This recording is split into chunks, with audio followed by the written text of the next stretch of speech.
Hi, it's Chris with Implied Music. Even very good musicians sometimes stumble over naming notes in scales, chords, complicated systems. Spelling notes and the notes within chords is difficult because it's all relational. It has to do with the key you're in, with what you want to call the chord that you're playing.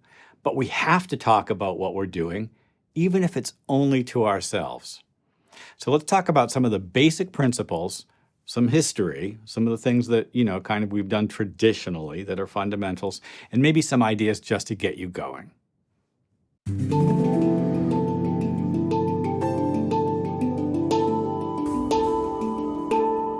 We're in a Western system here, just so you know. I was brought up in a standard conventional Western notational system, and we're going to be talking in terms of those sort of 12 basic notes. It's not the only system in the world, as I'm sure you're aware. But let's talk a little bit about how we name things. And first of all, let's just look at this basic note, C, and the scale, the major scale, built off it. Oddly, the major scale is not an equal division of the octave.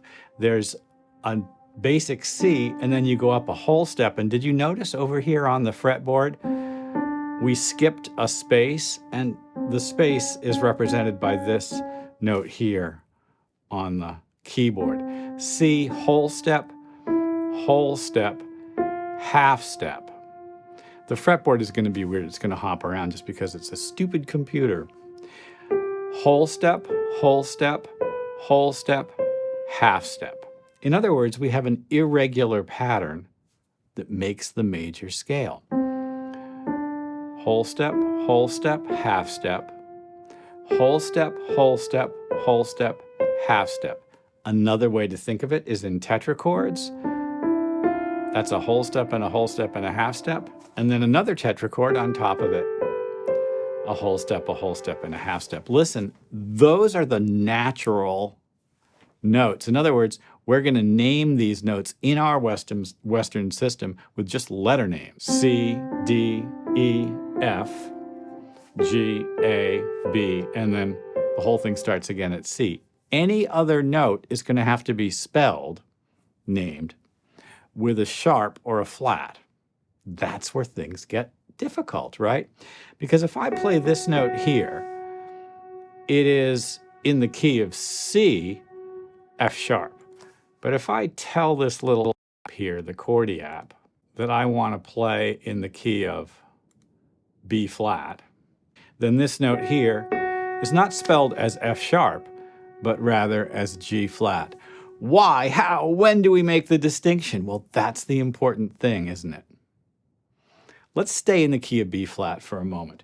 Here are the notes of the B flat major scale, and then the whole thing starts again at B flat. Now, the most important first principle is, in a major scale of 7 notes, you have to have one of every letter name. There's a B, happens to be B flat, C, D, there's an E, it happens to be E flat, F, G, A, and then the whole thing starts again at B flat. In other words, this note here can't be A sharp because there's already an A. If there's already an A, it's going to be something else. I can't spell this scale, B flat, C, D, D sharp. That would mean there's 2 Ds. And the reason for it is the D appears on this space here on the staff, and we really want to have a note in the scale on the next line in the staff. I want there to be a note kind of in every slot in the key. And the key signatures, represented over here by the circle of fifths, basically lay out a plan for the way those notes are spelled in scales.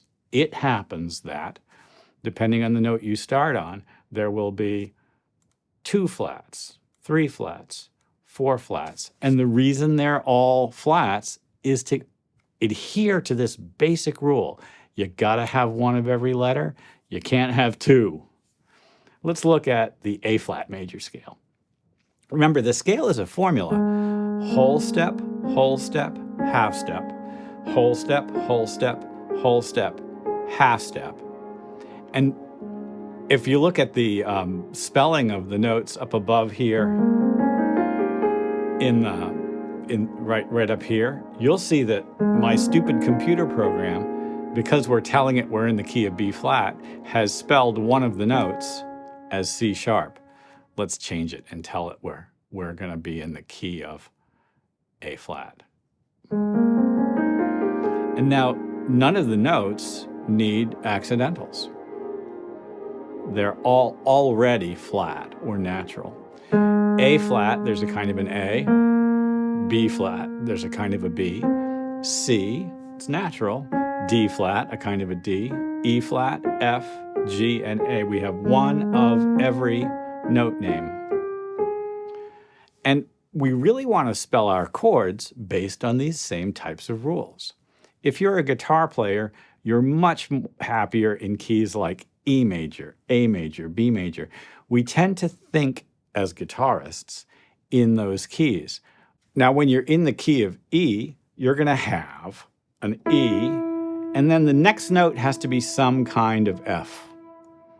It's not G flat, it's F sharp. And I know that because my F is always sharp. That's the way key signatures work. F is always sharp, it says. Then some kind of G, it's G sharp. Some kind of A, B, C sharp, D sharp, E. In other words, all of the non-natural notes, all the ones that we have to modify in order to create the scale pattern, whole step, half step, whole step, half step, they're all named by sharps. And I have one of every letter name.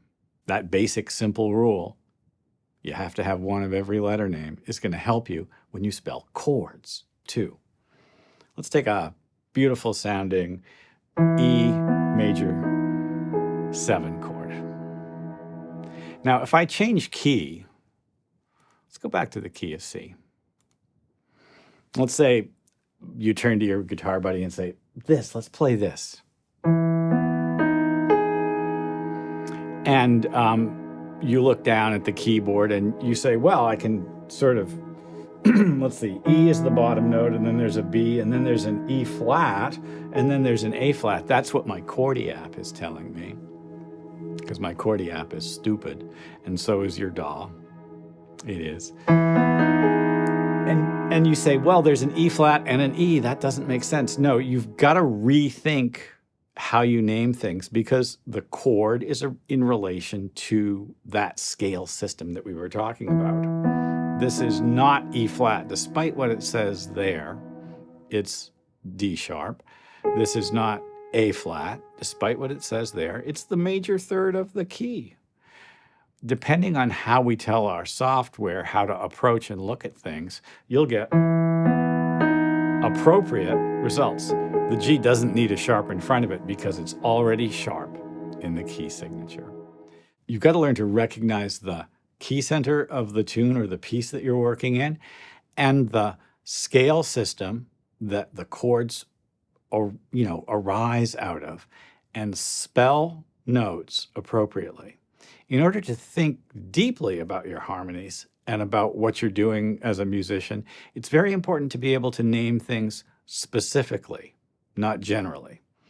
It's well and good to say I'm playing a D minor chord, and then I'm playing a B flat chord, and then a G minor chord, and then A sus. But we actually want to be able to be very specific about the notes within there, and so it's very important to be able to identify that this note here is a C sharp, not a D flat in that context, and that this top note here is not an A sharp, it's a B flat. What I played was a really normal sounding chord progression, but it had some notes which should be spelled flat, some notes which should be spelled sharp. It's tricky, right? As you're working on your own music, begin to think to yourself, what's my basic key center? How should I spell those notes within the key? How does that affect the spelling of the chords?